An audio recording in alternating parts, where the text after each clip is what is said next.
میں ایک جگہ گیا، ایک صاحب کے ہاں، وہ لوہے کی چارپائیاں بناتے تھے، پھر ان کو بن کے فروخت کرتے تھے، ان کا یہ کام تھا۔ نارمل درجے کے، کوئی مالدار نہیں۔ میں گئے نا، مجھ سے کہنے لگا یہ چارپائیاں نہیں بکتی۔ میں نے کہا ایک چارپائی پہ کتنا پیسہ بچاتے ہیں؟ کہ اتنا۔ میں نے کہا اگر ڈبل مل جائے تو پھر میرا کتنا ہوگا؟ اچھا وہ سنجیدہ سمجھ گیا کہ پیر کا حصہ تو ہوتا ہے میرا کتنا ہوگا؟ اس نے کہا سب، مجھے کہنے لگا غریب آدمی ہوں، جتنا آپ فرمائیں گے نا، لفظ سمجھیں ذرا، ڈیل کو دیکھیں نا، میرے ساتھ ڈیل ہو رہی ہے، غریب آدمی ہوں، سب سے پہلے یہ لفظ کا جتنا آپ فرمائیں گے۔ میں کہا دیکھ لو۔ تو میں نے پوچھا کہ چارپائی کتنا آئے گا؟ میں غریب آدمی ہوں، جتنا آپ فرما دیں۔ میں کہا نا پیر ہوں میں، بتا۔ اس نے کہا آدھا آدھا آپ کا۔ میں نے کہا پہلے حساب بتا کتنے کی چارپائی ہے، کتنے کی بیچنا چاہتے ہیں؟ آدھا آدھا کر لوں گا۔ اس نے حساب کتاب بتا، میں کاغذ اٹھا لے، لکھ کے ہم نے جناب اب لکھ پڑھ ہو رہی ہے پیر صاحب کے ورثے کی، اب لکھ پڑھ ہو رہی ہے، ریٹرن ہو جا رہا ہے۔ جب ریٹرن ہو گیا نا، میں نے کہا کاغذ محفوظ رکھو، آج کا جو ہے، میں کہا اس پہ انگوٹھا لگاؤ، ایسے پانی لگا کے نا ایسے انگوٹھا لگا دیا، پانی پڑا تھا نا، پانی کے ساتھ انگوٹھا لگا دیا۔ میں کہا یہ فنگر پرنٹ ہے خاص، میں نے بھی انگوٹھا لگا دیا کاغذ پہ۔ میں کہا اب طریقہ بتاتا ہوں۔ چارپائی کے اوپر بالشت ایسے پھیرتا جا چاروں طرف، یہ دیکھیں یہ چارپائی ہے، چارپائی ہے نا جیسے، اس پہ چاروں طرف گٹھے مارنا بالشت ایسے، اور میں نے ایک اسم بتایا، میں نے کہا یہ پھیرتا جا، وہ اسم ہے یا قادر ہو یا نافع ہو، یا قادر ہو یا نافع ہو، یا قادر ہو یا نافع ہو، یا قادر ہو یا نافع ہو، یا قادر ہو یا نافع ہو، یا قادر ہو، ایسے ایسے پھرتا جا اور پڑھتا جا۔ میں کہا ایک پہ پڑھ، اس نے پڑھا ایک پہ، میں کہا نہیں یہاں چھوڑ گیا تھا، یہاں پھر پڑھ، یا قادر ہو یا نافع۔ میں نے کہا روز ہر چارپائی پہ یہ پڑھ، 1-1.5 منٹ 2 منٹ، بس اس سے زیادہ نہیں لگتا، پھر چارپائیاں بک جائیں گے۔ کچھ عرصے کے بعد وہ غریب آدمی ملا۔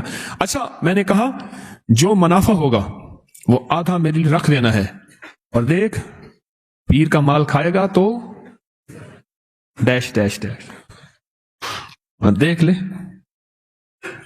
ہم نے سندھ کے، میں تھر پار کر نگر پار کر یہاں گیا، گائیں ایسے پھر رہی تھی بالکل، کبھی 4 گائیں کبھی 5 گائیں، کہیں گائیں ایسے بیٹھی ہیں، کون مارے کون کرے؟ ہندو ہیں سارے، ادب کرتے ہیں۔ تو میں نے کہا جب منافع ہوگا نا، منافع میرے پاس لے آنا، میرا آدھا چپ کر کے لے آنا بس، تو ٹھیک ہے، اور میں کہنا کسی کو نہ، کہے گا تو برکت ہٹ جائے گی۔ کچھ عرصے کے بعد وہ بندہ میرے پاس آیا منافع لے کے، اچھا خاصا تھا۔ میں نے کہا ہوا کیا؟ کہنے لگے میرے پاس ایک کراچی کا بیپاری تھا، وہ کبھی کبھی چارپائیاں لیتا تھا، چھوڑ گیا کئی سالوں سے۔ اس کا فون آیا کہ ایک این جی او ہے، وہ چارپائیاں تقسیم کرنا چاہتی ہے غریبوں میں کچھ علاقوں میں، تو کتنی چارپائیاں دے سکتا ہے فوراً؟ کتنی چارپائیاں؟ تو میں نے کہا میرے پاس اتنی تو تیار پڑی ہیں۔ کہنے لگا یہ تو فوراً بھجوا دے۔ تو میں نے پوچھا کہ اس نے کہا کیا ریٹ ہے؟ میں نے کہا آپ جو لگا دیں گے۔ کہہ رہا ٹھیک ہے وہ بھیج دیں۔ اس نے ہر چارپائی کا ریٹ ڈبل خود لگایا، خود لگایا۔ اتنے میں قبول ہے، راضی ہو؟ انہوں نے کہا ٹھیک ہے، بھیج دیا بل، باقی جلدی بناؤ، کہ انہوں نے چارپائیاں جو ہیں لوگوں غریبوں کو تقسیم کرنی ہے۔ بس صرف کام اتنا کیا ایسے، یا قادر ہو۔ ویسے بھی میں بتایا کرتا ہوں کہ آپ کوئی خریداری کرنا جائیں، کوئی چیز خریدیں تو صرف 45 بار آپ پڑھ لیں یا قادر ہو یا نافع۔ کوئی بھی چیز بیچنی ہے یا خریدنی ہے، کوئی بھی سودا کرنا ہے، کوئی بھی، آپ 45 بار پڑھ لیں یا قادر ہو یا نافع ہو، اس کا نفع نقد آنکھوں سے دیکھیں، نقد دیکھیں آنکھوں سے، کمال دیکھیں آنکھوں سے، تاثیر دیکھیں آنکھوں سے۔ وضو بے وضو ہر حالت میں پڑھ سکتے ہیں، صرف 45 بار، کیا؟ یا قادر ہو یا نافع، صرف 45 بار، صرف 45 بار۔ اس نے سارا واقعہ سنایا، کیسے ایسے پیسے ہیں۔ میں نے کہا اب بتا اس کو ڈبل کر دوں؟ پہلے ڈبل تو ہو چکے تھے، وہ پیسے ڈبل ہوتے ہیں نا. کچھ پیر ایسے ہیں پتہ نہیں. تو میں نے کہا اس کو اب ڈبل کر دوں؟ کہنے لگا پھر اب اس کے معاملے میں کش مکش تھی کہ اس کا حصہ پھر کیا ہوگا. میں نے کہا ڈبل کر دوں؟ کہنے لگا جو آپ کی مرضی ہے. بے بسی کی کیفیت تھی، سچی بات ہے. وہ مجھے سچ بتاؤں میرا تھا مرید، عقیدت بھی رکھتا تھا، لیکن اتنے پیسے دینے پہ راضی نہیں تھا. غریب بھی تھا، مرید بھی تھا، عقیدت محبت بھی کرتا تھا، لیکن اتنے پیسے دینے پہ راضی نہیں تھا، اور وہ میں بالجبر لے رہا تھا. میں نے کہا آپ ڈبل کر دوں؟ جیسے آپ کا. میں نے کہا تھیلی میں رکھ، اس پہ ہاتھ رکھ. اس کا ہاتھ رکھا، میں نے اللہ سے دعا کی، ذکر کیا، کچھ اعمال کیے، دم کیا. میں نے کہا اب یہ پیسے جا کے ایسے رشتہ داروں کو دے جو تجھ سے زیادہ غریب ہو. وَبِذِي الْقُرْبَى وَالْيَتَامَى وَالْمَسَاكِينِ وَابْنِ السَّبِيلِ. ایسے رشتہ داروں کو دے جو تجھ سے بھی زیادہ غریب ہو. ایک صحابی آقا کی بارگاہ میں حاضر ہوئے، حضور ایسی غلطی ہوگی، روزہ میرا ٹوٹ گیا. تو پھر فرمایا کہ پھر 40 مسکین. انہوں نے کہا میں سرکار میں خود ہی مسکین ہوں. اچھا کرتے کراتے انہوں نے کہا اتنا کھانا لے آیا. انہوں نے کہا آخر حضور نے مفہوم ہے، فرمایا چلو تو خود ہی کھا لے. اس نے ایسی دلیلیں دی آقا کو، حضور میں تو خود ہی مسکین ہوں. حضور مسکین بتائیں، وہ اپنے آپ کو اور زیادہ مسکین کرتے. آگے رحمت للعالمین تھے. تو میں نے کہا کہ غریب ڈھونڈ پر ہوں رشتہ دار. تیرے مخالف ہیں، موافق ہیں، اس کا تعلق چھوڑ دے. میں نے ان سے عرض کیا کہ ایسے رشتہ داروں کو دے، ایسے رشتہ داروں کو، اور جا کے انہیں دے، ہدیہ دے. اور وہ بیچارہ پریشان، یہ کہانی کیا بنی. میں نے کہا ڈبل نہیں ہوں گے، ڈبل تیرے میرے پاس بول ہیں. اللہ کے ہاں جو لفظ ہے 70 گنا دوں گا، اور 70 عربی میں 70 نہیں ہوتے، 70 سے مراد بے شمار. اچھا اس سے بھی اگلا لفظ ہے واللہ یضاعف لمن یشاء واللہ واسع علیم. میں اس سے زیادہ، اور تم لوگوں مجھے نہیں جانتے میں کتنا واسع ہوں، اور میں اپنی وسعت کو خود جانتا ہوں میں کتنا وسع. واللہ واسع علیم. وہ علم میرے پاس ہے کہ میرے پاس کتنی طاقت کے، قدرت کے خزانے ہیں، اور علم کے اور کمال کے اور دولت کے اور رزق کے کتنے خزانے ہیں تم نہیں جانتے. میں کہ جا تیری ہر چیز ڈبل ہو جائے گی. سچ پوچھیں اس 4 پائیوں والوں کی ہر چیز ڈبل نہیں ہوئی، 70 گنا ہو گئی ہے. 70 گنا ہو گئی ہے. اس دفعہ ربیع الاول میں اس نے بڑی دینگیں آگے یہاں بانٹی، بہت زیادہ. اور وہی شخص تھا جو لقمے کے لیے بعض اوقات پریشان ہوتا تھا. آپ کی بھی کوئی چیز اگر ایسی ہو جو آپ چاہتے ہیں کہ اس میں برکت ہو، اس میں خیر ہو، تو آپ بھی ہاتھوں کا یہ عمل، آپ کو بھی اجازت ہے یا قادر ہو یا نہ. میرے ذہن میں آیا، میں نے آپ کو تو اجازت دی نہیں. کوئی بھی چیز ہے آپ اسے نفع مند بیچنا چاہتے ہیں. ایک تو وہ سورۃ یوسف کی آیت نمبر 80 ہے، یاد ہے آپ کو؟ ہے نا آیت نمبر؟ سورۃ یوسف کی آیت نمبر 80. جو چیز نہ بکتی ہو، آیت نمبر 80، جو چیز نہ بکتی ہو ہر نماز کے بعد 11 دفعہ پڑھ لیا کرے. بکے گی اور نفع میں بکے گی، ایسی بکے گی کبھی گھاٹا نہیں ہوگا.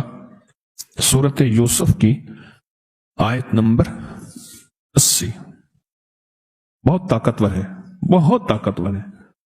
کوئی چیز ایسی ہو جو رک گئی ہو اور بندہ تھک گیا ہو کہ اب یہ میرے بس میں نہیں ہے، تو وہی سورۃ یوسف کی آیت نمبر 80 پڑھنا شروع کر دے. مزید پڑھنا ہے تو کثرت سے پڑھنا شروع کر دے، اور بہت کثرت سے پڑھنا شروع کر دے، اور بہت کثرت سے پڑھنا شروع کر دے. وہ چیز نفع مند بکے گی. اور مزید یہ عمل میں نے بتا دیا بالشت کا، اور ہر بالشت پہ پڑھے یا قادر ہو، مولا تو قادر بھی ہے، اس کو بچوا دے پر نافع ہو، نفع کے ساتھ. یہ کاغذ کا چھوٹا سا ٹکڑا آپ کو مالا مال کر دے گا. پر وہ کیسے؟ کیا آپ ساری زندگی غربت، تنگ دستی، مفلسی میں زندگی گزاریں گے؟ لیکن نہ، مجھ سے سونا بنانے کا آپ آج پورا نسخہ اور فارمولہ لے لیں. روحانی دنیا کے سونے بنانے کا ایک ایسا کشتہ اور ایک ایسا راز جو اب تک دلوں میں سینوں میں رہا, آج میں اس کو افشاں کر رہا ہوں. اپنے گھر میں سونے کا دریا آپ بھی نکالیں, دیر کیسی. چند دنوں میں مالا مال ہونے کا راز. کیا آپ بھی ساری زندگی صرف خواب ہی دیکھتے رہیں گے؟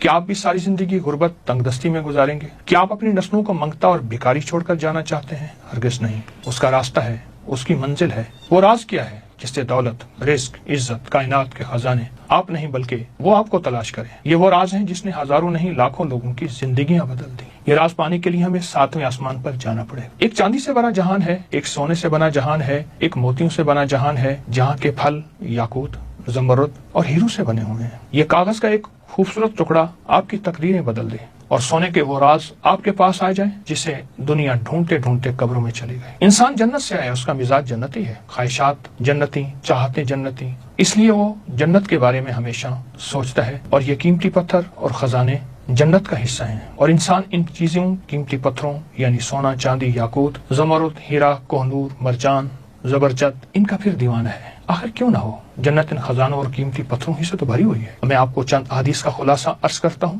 مفہوم توجہ فرمائیں. جنت کی ایک اینٹ سونے کی, چاندی کی, گارا خوشبودار, اس کی مٹی سرخ زعفران سے بنی ہوئی. اور جنت میں پڑی کنکریاں موتی اور یاقوت ہوں گے. جنت میں اڑنے والا ایک گھوڑا جو سرخ یاقوت سے بنا ہوا ہوگا. جنت میں نہر کوثر کے کنارے یاقوت اور موتیوں سے بنے ہیں, اور جنت میں یاقوت سے بنی حوریں ہوں گے. جنت کے محل سبز رنگ کے زمرد اور موتیوں سے بنے ہوئے ہیں, اور جنت الفردوس کی چھت اللہ کا عرش ہے جو یاقوت سے بنا ہوا ہے. جنت سے 2 یاقوت ہماری دنیا میں بھیجے گئے, لیکن اللہ نے ان کی خوبصورتی کو کم کر دیا, ورنہ تو ان کی روشنی سے مشرق و مغرب دونوں روشن ہو جاتے. وہ دونوں یاقوت, قیمتی پتھر, ایک حجر اسود اور ایک مقام ابراہیم ہے. انسان جنت کا باسی ہے, اس لیے ہمیشہ ان چیزوں کی تلاش میں رہتا ہے. آپ تاریخ اٹھا کے دیکھیں, ان قیمتی پتھروں کے پیچھے کتنی جنگیں ہوئی, قتل و غارت ہوئی, شہر برباد ہوئے, ملک برباد ہوئے, بچے یتیم ہوئے, عورتیں بیوہ ہوئیں, کھوپڑیوں کے مینار بنے ان خزانوں اور قیمتی پتھروں کے لیے. قیامت میں ایک ایسی جنگ کی پیشن گوئی میرے آقا نے فرمائی جس کا مفہوم ہے کہ قیامت کے قریب دریائے فرات سے ایک سونے کا پہاڑ نکلے گا. دنیا کی قومیں لڑیں گی, ہر 1000 میں 999 مارے جائیں گے, ایک بچے گا. آپ خود سوچیں, ان جواہرات اور قیمتی موتیوں کے لیے انسان کتنا دیوانہ. آخر دریائے فرات سے ہی کیوں سونے کا پہاڑ اور کیسے نکلے گا؟ آج میں اس کا آپ کو راز بتاؤں گا.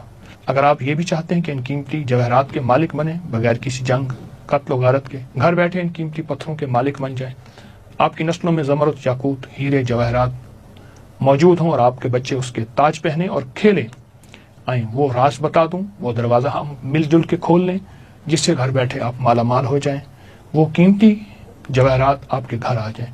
تو ایک روایت سناتا ہوں. مفہوم ہے, میرے آقا جب معراج پہ تشریف لے گئے تو چھٹے آسمان پر بیری کا ایک عظیم و شان درخت دیکھا جس کی جڑیں, چھٹے اور شاخیں 7ویں آسمان پر تھی. آقا نے فرمایا, جبریل نے مجھے بتایا سدرۃ المنتہا ہے, یعنی وہ درخت ہے. یہ مخلوق کے علم کی انتہا ہے. جو بھی نیچے سے آتا ہے یہیں سے وصول کرتا ہے, جو اوپر سے آتا ہے وہ یہیں سے وصول کرتا ہے. اس کے ارد گرد سونے کے پروانے اڑ رہے ہیں. جب اللہ کے حکم نے اسے ڈھانپا تو وہ درخت یاقوت, زمرد اور موتیوں میں تبدیل ہو گیا, اور اس میں ایسے رنگ نظر آنے لگے جس کو کوئی بھی نہیں جانتا. اس کے پھل ایسے ہیں جیسے مقام ہجر کے مٹکے, پتے ایسے ہیں جیسے ہاتھی کے کان, جڑ سے 4 نہریں نکلتی ہیں, 2 نہریں باطنی ہیں اور 2 زہری ہیں. آقا نے فرمایا, میں نے جبریل سے پوچھا ان نہروں کے بارے میں, تو جنت میں ہے اور زہری نہریں دنیا میں ہیں. وہ ایک دریائے نیل ہے اور ایک دریائے فرات ہے, یعنی 2 نہریں باطنی ہیں اور 2 نہریں دنیا میں ہیں, ایک نیل اور ایک فرات, دریائے نیل, دریائے فرات. میں دونوں دریاؤں پہ گیا ہوں. دریائے نیل سدرۃ المنتہا سے نکل کر ہماری دنیا میں آ رہا ہے, اس لیے آج تک اس دریا کی بنیاد کوئی تلاش نہ کر سکے گا. اور دریائے فرات بھی اس سدرۃ المنتہا سے نکل کر دنیا سے آیا ہے, اور قیامت میں سونے کا پہاڑ نکلے گا. پچھلے کئی سو سالوں سے مہم جو ایڈونچر